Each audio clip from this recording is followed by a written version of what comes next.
Muscle number 2, eat your frog.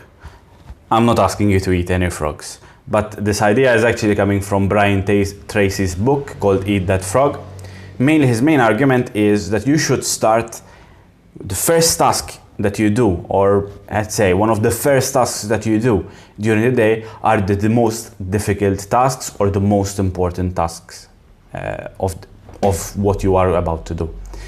What does this mean? So one of the things I used to find during the day is that there are things that I like to do and there are things which I usually don't like, or they're scary, or they're difficult or challenging. And what I would do is I would do tasks that I'm comfortable in and leave these tasks kind of fall behind. So what would happen is, because the most important tasks fell behind, eventually there will be so many emails and things to do that the most important things would fall away and I would kind of procrastinate in them. And eventually, after kind of sometimes weeks of this practice, I would start feeling that I'm not feeling any progress in this job. I mean, there's too much to do, and you don't feel a sense of growth. And I think it's very important, because happiness and being satisfied with your job has also a lot to do with the progress, seeing progress at the place of work. So what you can do is, there are two ways to actually kind of, I found that I would go about it. So either you take the task which either is scaring you during the day, which is the biggest, takes the most amount of effort, and you do that first. Okay?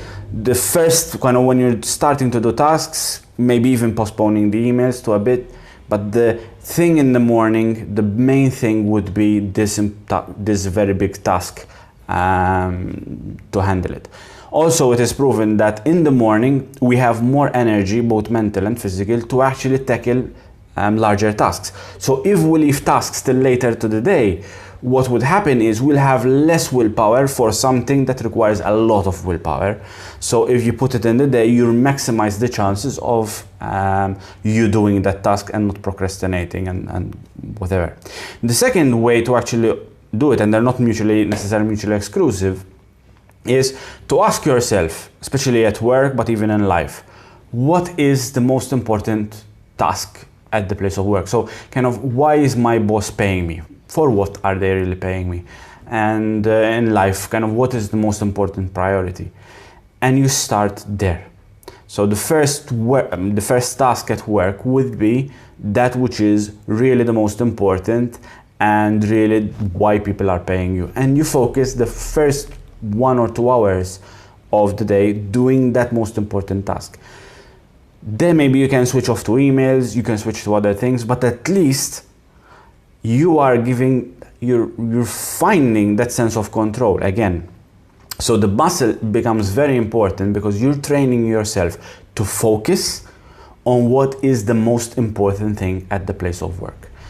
And that is the